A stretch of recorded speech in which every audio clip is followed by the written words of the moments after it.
Thanks for tuning in to My Valley, His Victory, hosted by me, Mackenzie Smith, where I interview Christians who love the outdoors and have walked through valleys in their lives. In a world of highlight reels and surface-level relationships, we all have faced hardships. I believe our experiences can be encouraging to others if we have the courage to be vulnerable. 2 Corinthians 1 says, "The Father of compassion and the God of all comfort, who comforts us in all our troubles, so that we can comfort those in any trouble with the comfort we ourselves receive from God." My goal is to inspire you to come to the Creator through His creation and connect you with Christians who have been through similar experiences. I pray that this podcast encourages you if you are in a valley and pushes you to share how God has turned your past valley into His victory. On today's episode of My Valley, His Victory, we have Crystal Bailar. She is an outdoor enthusiast and pyrography artist who loves Jesus and loves people. She experiences the peace of God and His loving care most vividly in nature, and brings that same spirit into her art and wood burning workshops. She provides a safe, encouraging space where anyone can adventure into their own God-given creativity through the slow, meditative art of wood burning. She's been hiking and backpacking since a very young age and often finds herself mentoring others with the same spirit in outdoor activities as well. Thanks so much for being with us today, Crystal. Thanks. I'm glad to be here. Yeah, absolutely. I am really excited to hear more about this whole wood burning thing and how you got into that, because I think that is so cool. And I've seen some of your work and it is just absolutely amazing. So would love for you to just share with the listeners a little bit more about yourself and maybe how you got into that and just all the things. Okay. Yeah. So I currently live in Washington, Western Washington. So that's the side where it rains all the time, with my husband and my dog. And I've always loved the outdoors. I grew up outside, living, camping, hiking. We moved around a lot when I was a kid. So it was like California, Idaho, a lot of West Coast stuff, and we moved to Alaska, lived there for a total of 20 years. But so I kind of consider Alaska my home, but I've been in Washington for 10 years. So Washington is quickly becoming also my home. So yeah, as far as wood burning, I started like 2017, like Christmas time. I was just going to make something for the house, and we just found that I was looking for the old wood burning tool that almost everyone has in their garage or basement or crawl space or something. But I couldn't find it. So my husband's like, well, I'll just run to Home Depot and get that for you. And it was like a $12, one of those Weller, it looks like a soldering iron. And I just made some coasters and posted it on Facebook. And then I had some friends say, oh, how'd you do that? Could you make some for me? And I just found that I loved it so much. And it was so, I don't want to say, I felt like it was kind of easy to do, but mostly I think because I could kind of get over the fact that nothing could be perfect. And so I think that's part of what I love it, is that you can make mistakes and it doesn't, or what seems like mistakes, and it doesn't necessarily ruin your project. It can just be, incorporated somehow. And I really love just the smell of the burning wood and just how it's almost like meditating, but instead of like focusing on breathing, it's like you're focusing so much on all of the sensations that are going on while you're wood burning, the smells, the sounds, the way the wood is burning, and just all and then also having to hold this hot tool that's in your hand. And so after a while, it's like the rest of the world just fades away. And I think it's kind of similar to why I like being outside, right? It's like that you can get out there and I can focus on the trail, focus on what's around me, and the rest of the world just fades away. And I think that's how that, I became connected with that. So, and I've been teaching classes since 2019, and did some online classes through the pandemic. And that's interesting, teaching wood burning online, but we did it. But I sure love in-person classes more. And though I don't currently have any on my schedule, I still do them. I do mostly now just like private parties where people set up their own group and I come to their house or meet them at a place and we do wood burning. So that's me. And of course my art, which I love. I love doing mountains, trees, flowers, all things that not only are inspired by creation, but also allow for that kind of give and take and imperfections. Yeah, absolutely. Were you like painting or drawing or, kind of expressing your art in some other way before you started this? Or did you kind of just jump straight into word burning? Right. So I've always liked to make things, and I'm one of those people that has like every craft project, supplies, and we homeschooled our kids. So we also, we had everything we needed to like have them do everything they could desire, watercolors, acrylics, all drawing. And my kids, I never felt like I was super creative or talented at drawing or making something look like something I wanted it to be on a page. And actually just never really felt confident in that. And my kids were taking an art class and their teacher ended up being a good friend of mine. And she had this like, once a month, all the moms could come over in the evening and have an evening out, and we could just paint. And it wasn't like classes. It was just, I brought my kids paints and watercolors, and I just started just being more comfortable with painting. And she would be there to be like, oh, let me show you. I'll show you how to do like a face or how to do these things that you're struggling with. And I think that just really brought a love for, I was like, oh, I can paint. I mean, it's not perfect. It's not awesome, but it's fun. And I like doing it. So I did more like watercolor, and then I did some sketching and just kind of loosely. I did a lot of quilting.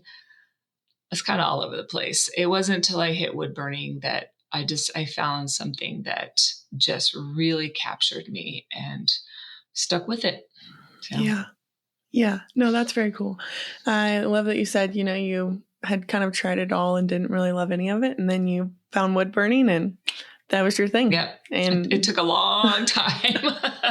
Yeah. And it's such a unique thing. Like, I feel like not that many people do that. I've seen a few people, I think on Instagram that have done it. And I'm just so amazed, like kind of didn't even know that was a thing. And I was like, whoa, this is like really, really cool art. And it's, on this beautiful background with the bark on the outside, and it just adds layers versus like a canvas. Yeah, I don't like to compare, but there are some incredible artists out there. I feel like when I don't compare, I feel good. I like what I make. I enjoy it.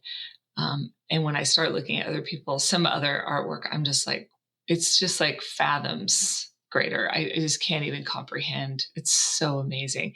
And I think I just try to just take joy in that and think, well, I'll just keep doing what I'm doing. And I'm happy with that. So. Hey, as long as it is serving you in the way that you need it. And, you said it's meditative, you can block out the world and, you can kind of really get into this space, then, hey, I think that is all that matters. We all need hobbies and things like that where we can, just get so kind of in that flow state, of just like being present, being there, and everything else goes away. And exactly. So, hey, I think you're winning. So before we hopped on, we were talking, you saw my backpacks and you said, I wish I would have kept mine. I went on my first backpacking trip when I was 5. Kind of talk to us about what it was like growing up, being in the outdoors and kind of what hobbies you have done over the years and which ones maybe stuck, kind of like the wood burning ones. Like what's your thing you do now? Yeah. So I've been hiking since I could walk. And my parents were very much outdoor lovers. And at some point, I was a teenager or in my early 20s, and I said something about, I tell my friends I spent a lot of time outside growing up. And my mom said, yeah, that's not an exaggeration. You spent a lot of time outside growing up. So, and we hiked all over. I mean, I remember trips to Yosemite, trips to the desert. My dad's favorite place to hike was the desert. I remember hiking in like creek beds for trails because that was where the water was. And especially in California, and our whole family, my uncle, my cousins,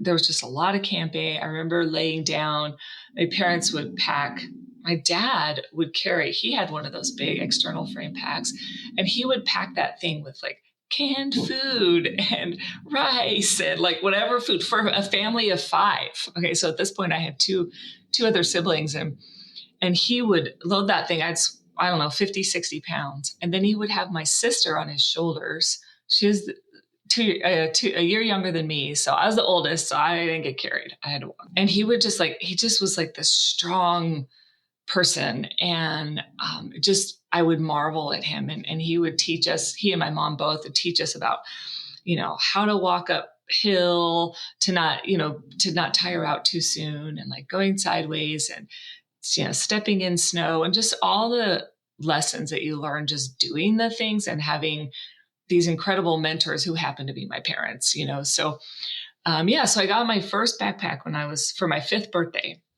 And that was the time I started carrying a lot of my own gear. And I still backpack today. I've gone through a few different styles of backpack, and I'm now carrying, it's like over the years as technology has changed and things have gotten lighter and lighter, it's just been really amazing to be able to go farther faster with less gear and lighter gear. And and even today, and it's been fun because my mom, who's 72 now, over the years, she also we've kind of shared gear stories. It was like, so we still have this super strong relationship with the outdoors. So whenever I go to Alaska to visit, a lot of time spent outside. And my mom I could go on and on about her, but she's still at 72, just doing what she loves, being outside. She lives in a cabin in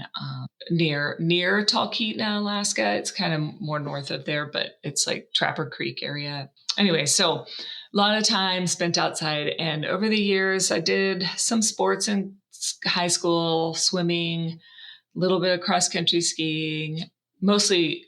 I think I even did some what they called cross-country running at the time. And somewhere after, and then I started having kids pretty young, and somewhere in my early 20s, maybe mid 20s, I realized, and I was still hiking all the time. And I realized that I loved trail running, and I loved the more windy, the more downhill, challenging things. I just really started loving that more and more, and became more my thing. Now I've run a road marathon, and it wasn't the distance that killed me.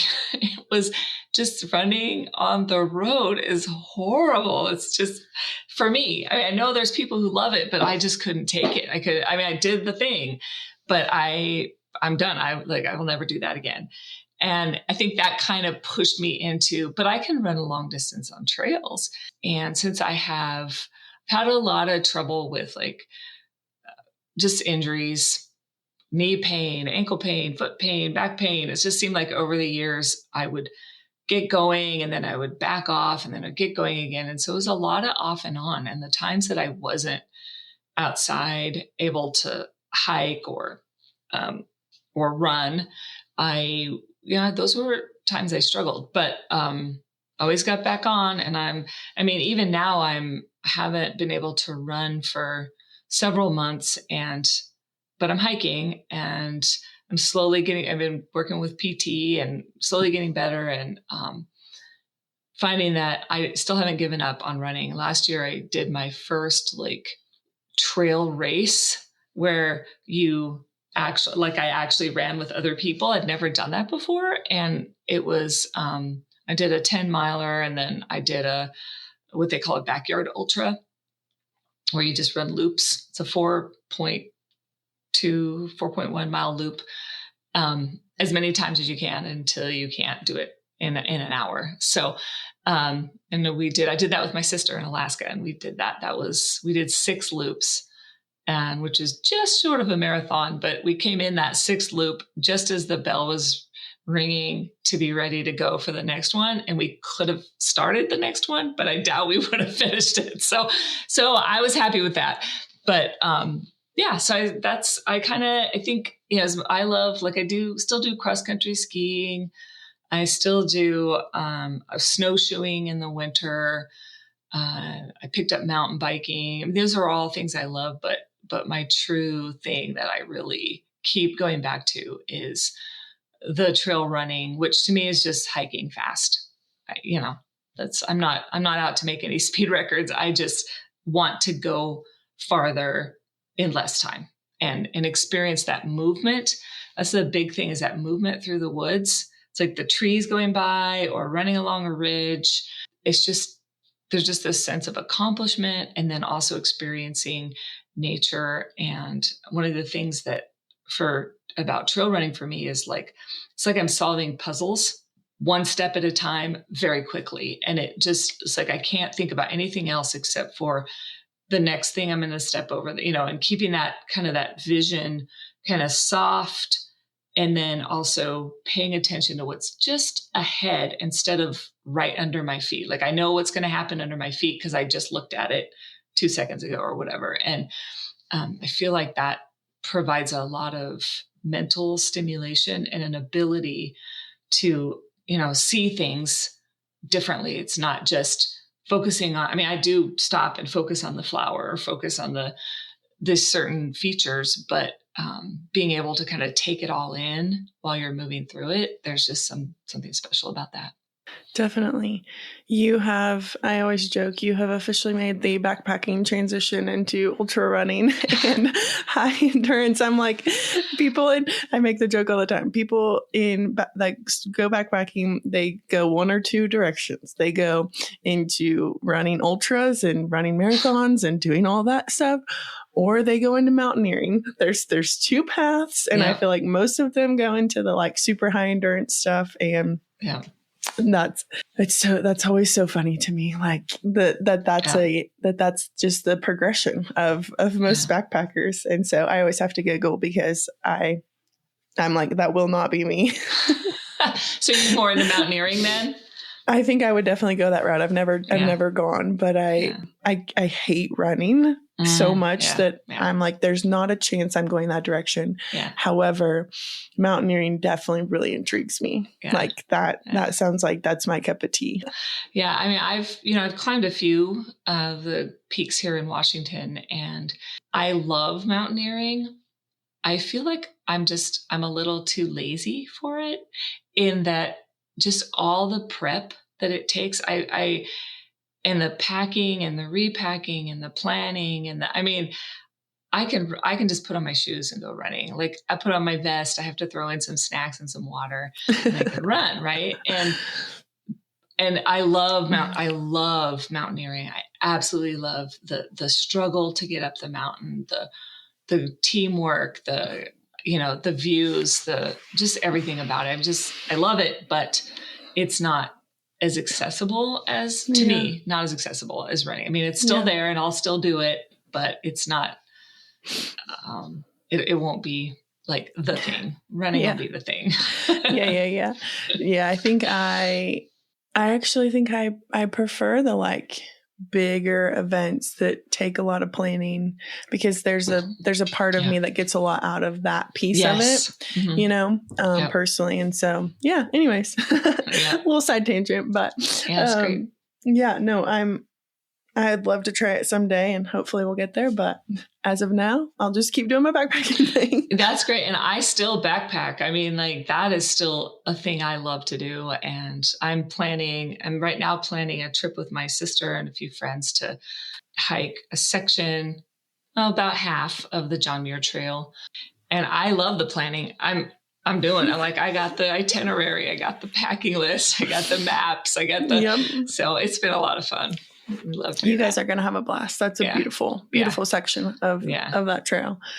It'll be amazing. So Crystal, I'd love for you to share. We've talked about how just awesome the outdoors are and how much it gives us, but would love for you to share kind of how Christ plays a role in your time in the outdoors. Yeah. So I would say that it's like outside I sense God's presence and I sense his peace. And it's like I can forget the world. Like I talked about how moving through the woods and even just sitting somewhere, it's like I can forget about the world around me and just bask in like that love and that presence.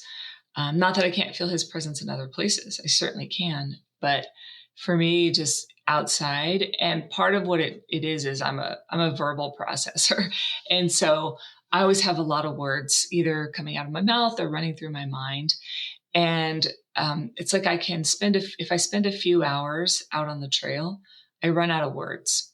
And at some point, I feel myself just listening and just like the steps. And even sometimes all I'm doing is I'm counting my steps. I count my steps because it's like there's just a lot of times going up hills. It's like, okay, 100 steps or whatever. But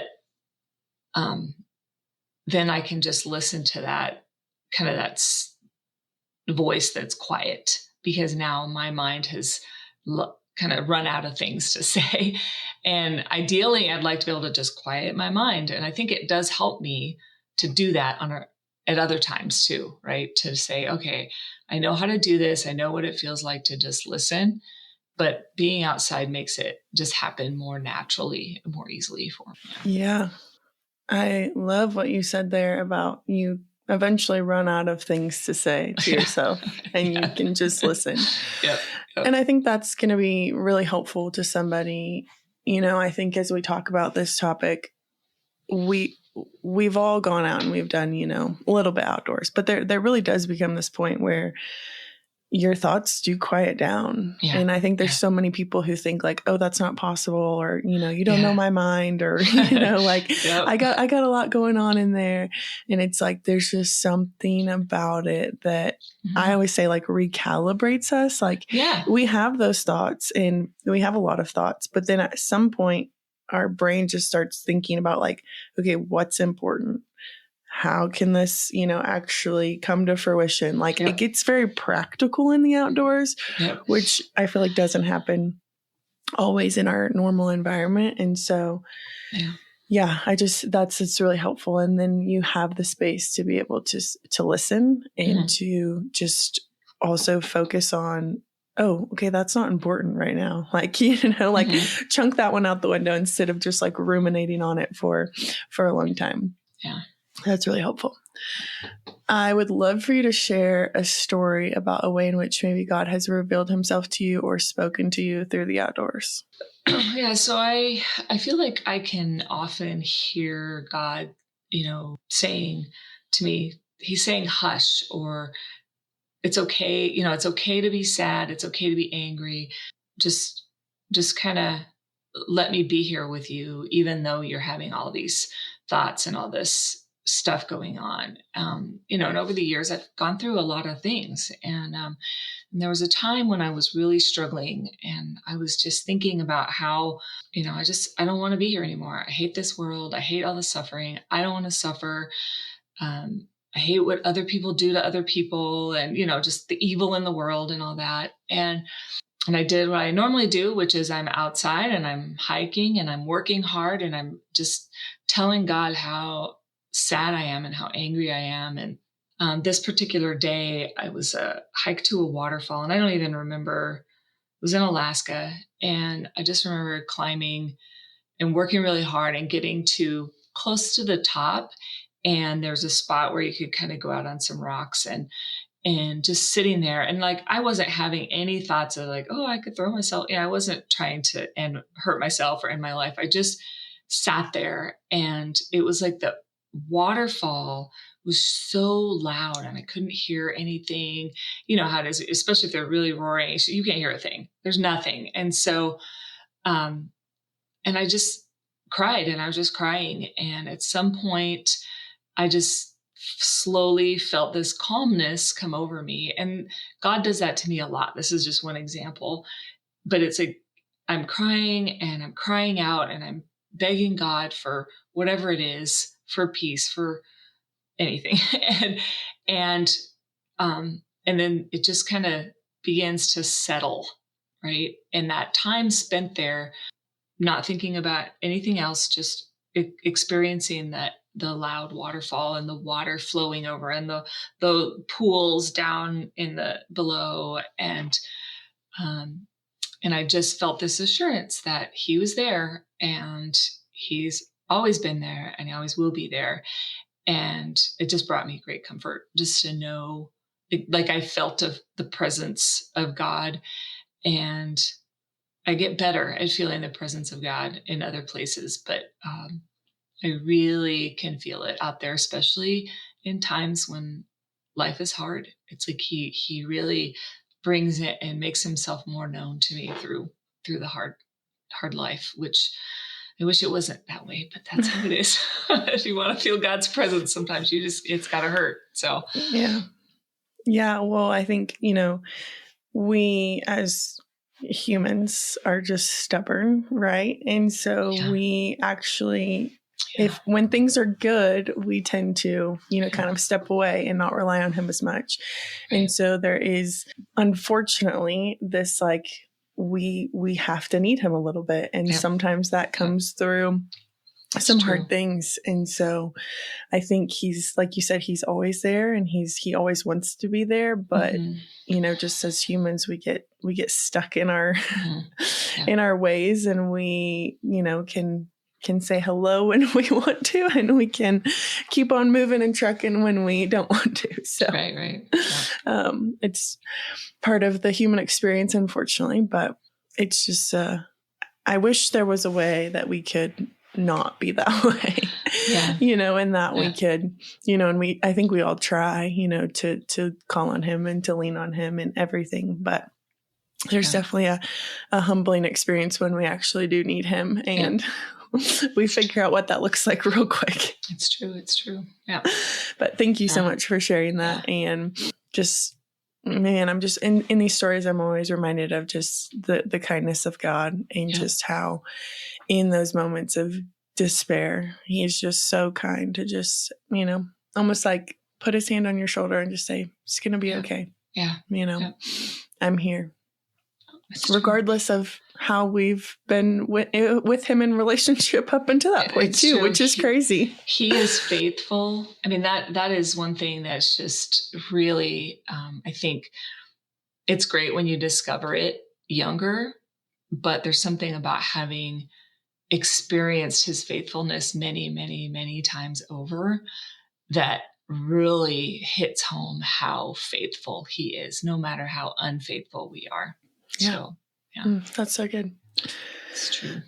So I would love for you to share with the listeners. I know that you live in Washington. I don't believe you live in a very big place. No, small town. Yep. Very small town. But just kind of how, we've talked about going out on these hikes. We've talked about summiting these big peaks in Washington, going on backpacking trips. But would love for you to share just how listeners can start connecting with God through his creation on an everyday basis. Maybe if it's just, doing something around your house or your home. Yeah. So I would say, I love this because a lot of times we feel like access is the problem, right? And in some cases it really is. So I'm not belittling that, but what I would say is, if you're in this, especially in urban environments, if you just find some sort of green space, and I know like the city of Seattle is really good about, they have like lots of parks and lots of places you can go. They have an arboretum, they have, and these are free places. So, just find them. I mean, if you can't get to a place where there's a lot of trees, just find a local park or somewhere you can walk to and just be there. If you can't run or walk, then just sit there and spend some time listening. Listen for birds, listen for the rustle of leaves, listen for people talking. People are God's creation too. Just paying attention to your surroundings outside with the sunlight or the rain or the weather or something. That there's just something about that. And then just look for beauty. If you look for it, you'll find it. And whether it's a crumpled up dried leaf or a frozen little pond with like cool fern, ice crystals, or, a daisy growing through a crack in the sidewalk, Or like, I just marvel at how a tree can grow in an urban place and just like push things, like the roots. You see this on the trails more, but like their roots can just crack through rocks and, just pay attention some time outside. I mean, ideally moving if you can, but if you can't move much, then just be out there and create that habit of going out, every day, or 10 minutes outside is huge. But if you can spend a little more time, that's great too. Yeah. Absolutely. Yeah. Absolutely. Well, Crystal, switching gears into the title of this podcast, My Valley, His Victory, would love for you to share a valley or a season of wilderness that you experienced and just what God taught you or prepared you for in that season. Yeah. So I thought about this because I knew this question was coming. And, I'm old enough to have had lots of valleys and some really, really hard times, but also really great times. But one I felt like I could share is that around one of my daughters, when she was about 19 or 20, she basically denounced me as a mother and said, I was a horrible mom. I didn't deserve to be anyone's mother, anyone's grandmother. And she said that she had some friends that she was spending time with that told her that, God said that I had been abusing her when she was younger. She just couldn't remember. And there was evidence, but she wasn't ready to see it. So it was like this weird situation. And she basically just disappeared from my life, our lives, for like 10 years. And for 8 of those years or so, 7 or 8, I didn't even know where she was or if she was alive. I had heard maybe she had moved to Washington, but I wasn't sure. And this was while we were in Alaska. But I had no idea. She had completely cut us off. And so I was broken. I mean, for years, I agonized over all the ways I failed as a mother.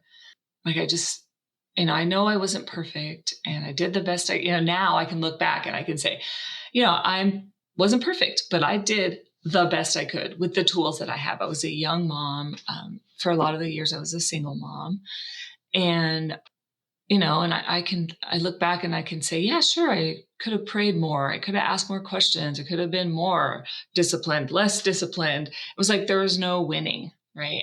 And I literally spent days, hours in tears and begging God and like, what did I do? How could this happen? We did all the things we knew to do, and we prayed and we taught them God's word and blah, blah, blah. And over time, God reassured me that I was a good mom, that he surrounded me with friends and family, and they all reassured me. But in my heart and my mind, I kept going back to every memory, every moment, every argument, hash over in my mind and try to figure out how I could have, what did I do? Was I too mean? Was I too whatever? And anyway, so there was this time when we were, and this just goes to show how God's family, how the body of Christ works in our lives. And there was a time she was still living in the town in Alaska with us. And it was a small town. And I felt like I had this need to like defend myself and like say, like tell the story in such a way so that I looked like I was the victim and I was innocent. And I was definitely a victim in this, and she was too in other ways. But anyway, a friend of mine at church came up to me after church one time, and she said, I have this verse that God shared with me that he wants me to share with you. It's Exodus 14:14. And it's, the Lord will fight for you. You need only to be still. And that just hit me in the heart. And it was like, oh, okay, phew, I don't have to do this anymore. And it was literally like that. Like I could just exhale and I didn't have to worry. Like God was going to take care of it. And no, he's not going to make everything better, but I didn't have to fight anymore. And I could just rest and see his work, his salvation. I mean, that's the story of where, the Israelites are running from the Egyptians, and they come up to the Red Sea, and their way is blocked, and they don't see any way out of it. And God says this, he says, I'll fight for you. Just hang on, just be still. And he did, and they were able to see his salvation and see what he was capable of in their lives. And so that just really allowed me to take some breaths, and I began to spend a lot of time in the Psalms. It was like, especially like the ones where David is full of sorrow and he's fearing for his life, and he feels attacked from all sides. And, sometimes I think, well, maybe it would have been good for me to read the more joyful Psalms. And, I was doing some of that, but it was like, there was something about reading these Psalms, like my bed is drenched in tears, the crying, the sorrow, and it was like something about that connection through time to this man of God, through God's word, that he suffered too, and that God suffered too, and way more than me, but there's not even a comparison. It's more like he knows. And there was this connection, and a connection to David, a physical person that lived on this earth, and Jesus who lived on this earth. And it just brought me huge comfort reading those words. And then also how God eventually does answer. I mean, Jesus, David cried out, why aren't you answering me? Why don't you hear me? Why don't you save me? It's like, oh, I'm doing that too. It's okay to do that. It's okay, because it's in God's word. There's something that King David, a man after God's own heart, did, right? So that just brought like this huge and it's years. Like I said, I mean, I didn't hear from her for 8 years. And slowly over time, I would have days where it was really hard. I'd go through weeks of depression but I began to slowly just keep turning to him. And I began to rest in him more and more. And sure, my heart was still broken, and I had really bad times, like the time I mentioned about the waterfall. And there were weeks I didn't even want to go on. I would just find myself yelling, screaming at God, asking why, begging for restoration, fantasizing about getting to have her back again. And I finally got to a place where I was like, God loves me, and God loves Anna. And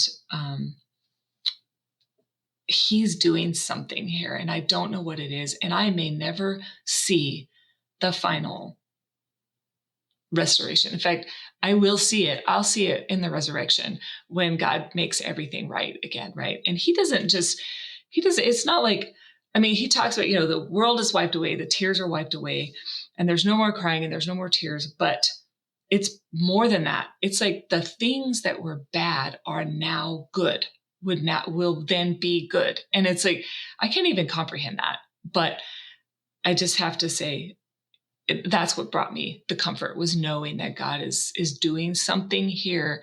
I can't understand it, but that wasn't the end. About 8 years ago, she called me one day, just like, I think there'd been some messaging with a mutual friend who was saying, Anna thinks she might want to reach out to you. She's afraid. I was like, oh, please give her my number, tell her, because I had no way to contact her. And so one day she called me and she's like, Mom, can you come get me? Like literally. And she was like, I'm in Vancouver. And that's only 4 hours away. And I dropped everything and I drove down there and I picked her up. And, that there's that first, like that hug, that like this is all the joy, all the sadness, everything coming together in just like this. Like my daughter is back and she's with me. And I know we talk about like that, the story of the prodigal son. And yeah, I think of that a lot. And you read about the reunion, that first embrace and hug, that power, the hope, the joy that's there, and what the father does for the son.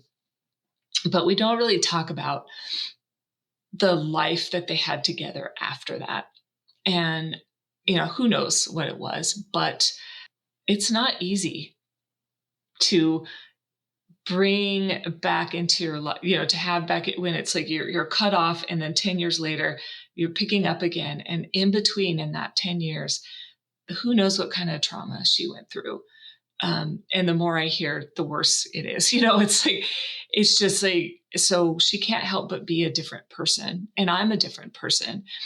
And it was hard. I mean, it's still hard. It's still, we are still in contact, and I love her. And, she is, she's still like, I get to hug my daughter. She lives nearby. I mean, there are just so many wonderful things about it. But for a time right after she was back, she was living with us for a while.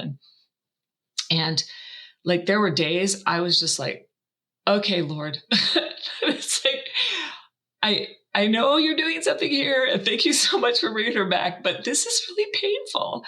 And it's like she was, it was just painful, because for 10 years I had gone through this, and it was it had moved to kind of this dull ache with these occasional upheavals. And all of a sudden it's in my face again, every day, everything, every thought, all the things. And that was hard. And there were times I was like, okay, it was easier when she wasn't here, and not that, because it wasn't, I mean, it doesn't matter what was easier. It was better that she was home, but it was a struggle. And slowly over time, our relationship is slowly getting better. I mean, we're gaining trust. We're learning to trust each other.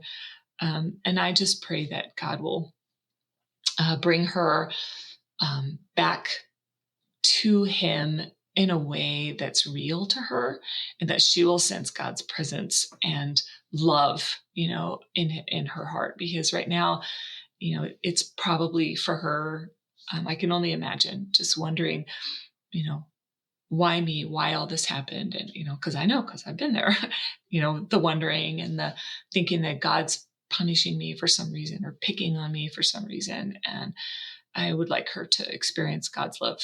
And, and so, it's part of my life, but it's something I wouldn't give up, in the sense that it has brought me, when I'm out hiking and when I'm hiking with other people, I am amazed at the number of times. That's one of the things that hiking does, is you get to talk if you're with someone for many hours, right? And you can start talking, and there's a lot of walls that get broken down. And how many times I've been able to share that story, just, even just a summary of it, and hear from other moms, oh, how did you get through that?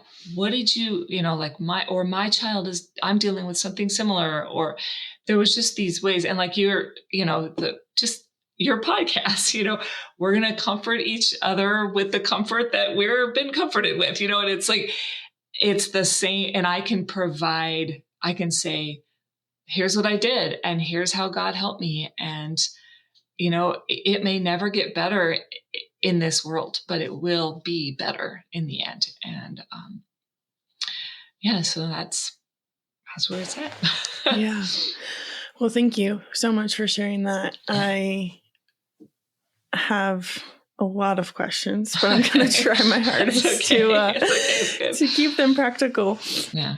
But just, man, wow. I can't even imagine what that season was like, but I have, in some capacity, experienced through my parents a little bit of some of that story, in just them being maybe accused, maybe that's the right word, of things that they didn't do, and so, just really love to hear a little bit about that, and not even necessarily the specifics, just like how you don't go into this super defensive mode, and kind of practically, your children are blaming you and making up stories. Like, what do you do? What do you do with that?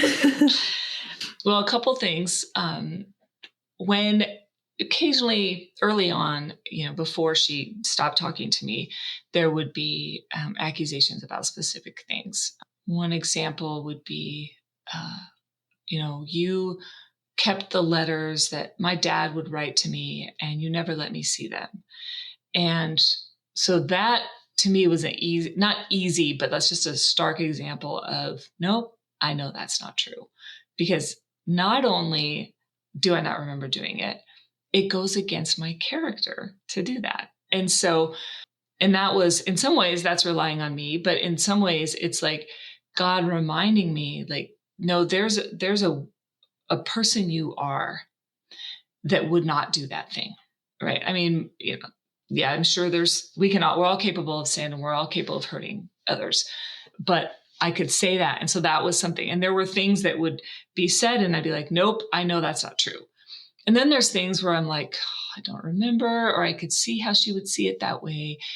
And I just had to trust that indeed I made mistakes.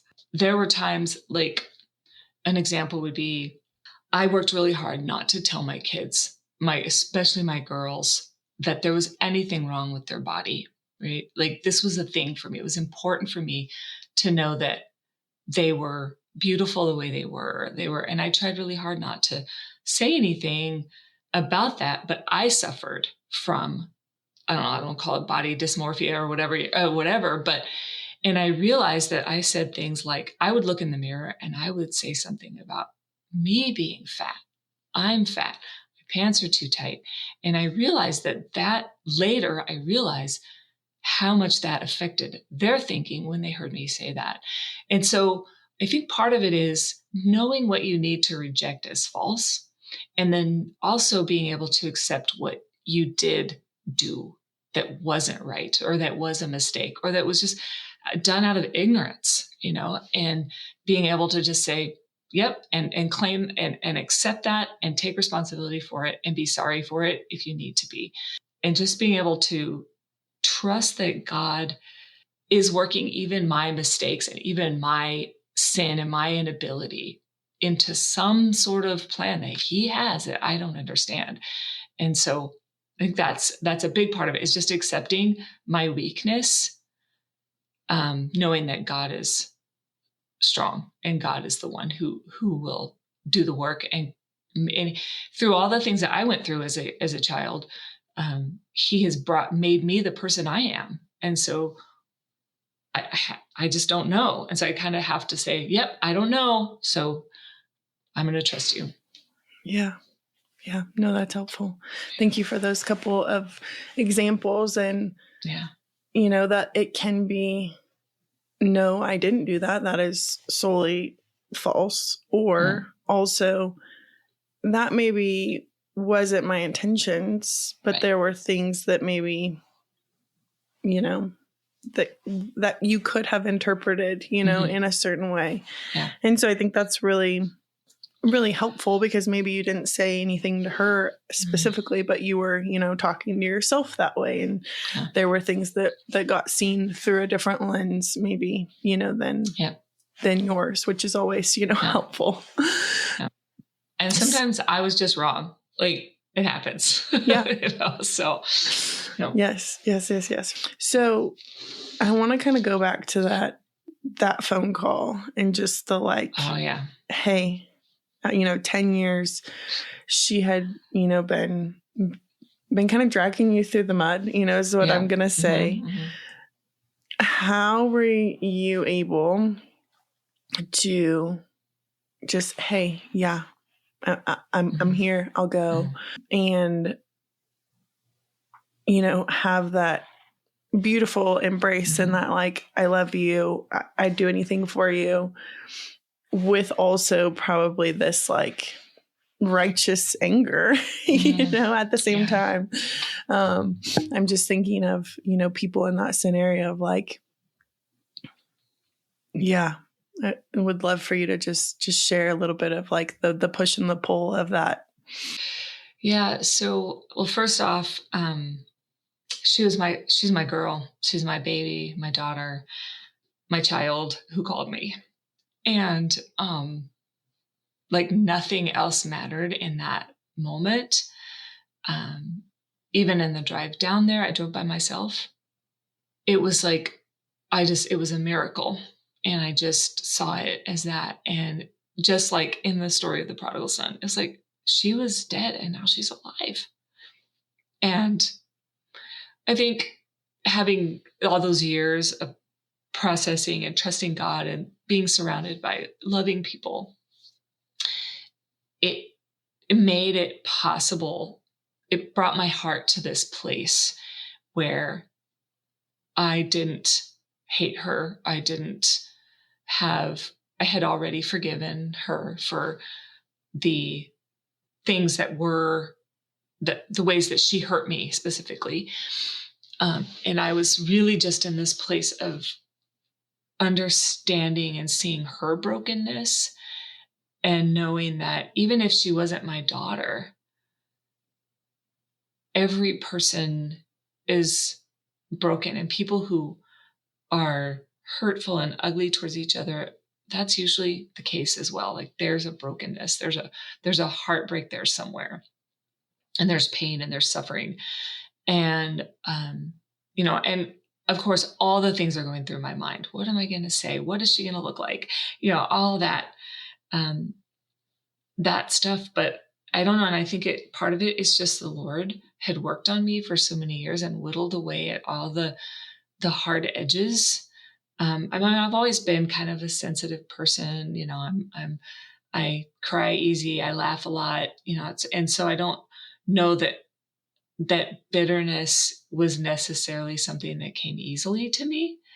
It's there, it can happen, but I like the feeling of not being bitter.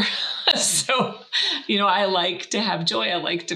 And I also I like crying. I mean, crying makes me feel better, but anyway, so I think that not that it was easy, but that God somehow made it possible for me to not have a lot of bitterness towards her.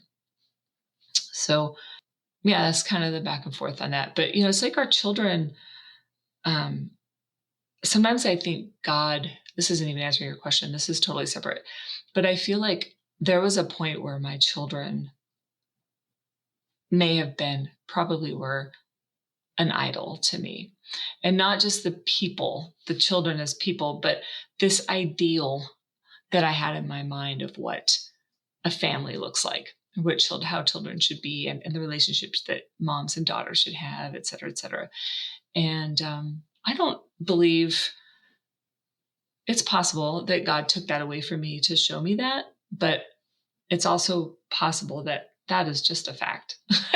And the thing that happened helped me see that. So yeah. No, thank you for sharing that. And I think that we all have, different circumstances that lead us to think, oh, a family should look this way, or a family should look this way, and really latch onto that. And when that doesn't fit our experience, that can cause a lot of heartache. Yeah. I would love for you to leave the listeners with, and I want you to maybe specifically speak to parents who are having children that are not agreeing with, what they're doing or the decisions that they're making, or they're, in your same shoes where they're being, accused of being a bad parent or doing certain things. And just love for you to leave them with a word of encouragement or a piece of advice to kind of work through that season. Yeah. So the first thing I would say is He's with you. He suffers. He knows what it's like to have children reject him, more so than any of us would. And He knows you. He sees you. He loves you. And even though He probably won't take away the suffering, He's with you. And so I would say fill your life with His word, with prayer, with people, with godly people who love you, and pray for your kids. Ask others to pray for your child. Prayer is a thing. And somehow things change with prayer. And I have a small group that meets at my house. And we've been meeting together, not always at my house, but I've been with this group since right before Anna showed up. And we prayed a lot, and we prayed together. And, you don't have to tell all the sort of details. You can just say, I need prayer for this thing. I need to pray for my daughter. And can you pray for my daughter? And I mean, I would say, just keep the course and then just wait. And that is the hardest thing to say, because you might be waiting your entire life, but there's something about that waiting that allows God to be closer to you. And I can tell you, when I was in the middle of it, I didn't always want to hear that, but I had friends who insisted, and in loving ways. I mean, they weren't, and certainly if you have someone in your life who is not loving you and not speaking to you into that situation in a loving way, you need to, put those boundaries and don't ask that person, don't trust that person with that particular situation. But I know God puts people in our lives. There's a reason we're called the body of Christ. There's a reason, there's many references in his word to the connection with other believers. And that's a big piece. So, I mean, there's a lot there, but just really trusting all those pieces that God is in control and that he loves you and he knows and he's with you. Yeah. Yeah. Thank you so much for that. And I know that's going to be helpful to somebody listening. I feel like I know a lot of families that have gone through something similar. Maybe not the 10-year separation, but just being accused and of things, and for it's all the parents' fault, and all of that. I'm gonna say good stuff. It's not good stuff, but just take it in. Just let it be all the parents' fault. I mean, it's really okay. Like, there's a point where you can just say, that's okay. Like, I'm a big girl and I know what's right. So Yeah. But I thank you so much, and would love for you to leave the listeners with where they can find you and more about your wood burning art online. Okay. I have a website. There's not much on it right now, but it's mosstangle.com. But you can probably get a better example of my art on my Instagram, which is at mosstangle. And I also have a YouTube channel, also at mosstangle, where I have I've uploaded a few tutorial videos. And so if you're interested, there's some things there that are available. And if you want to kind of learn a little bit about wood burning without committing, you can watch that. But so, and just for me personally, I have an Instagram page where I do post about my hikes and about, what I'm doing outside, photos and stuff. And that's my Crystal B outside. That's my Moss Tangle handle. So, that's pretty much it. Awesome. Well, Crystal, thank you so much again for being here and for sharing just the story that you did. I know that had to be a very extremely hard time of your life. And I just really appreciate you being open and vulnerable to share so that you can, do what you said, encourage others and comfort others with the comfort that you've received. So thank you so much. Yeah, you're welcome. Thank you. Thanks so much for listening to this week's episode of My Valley, His Victory. If you or someone you know are interested in being on this podcast, please email myvalleyhisvictory@gmail.com.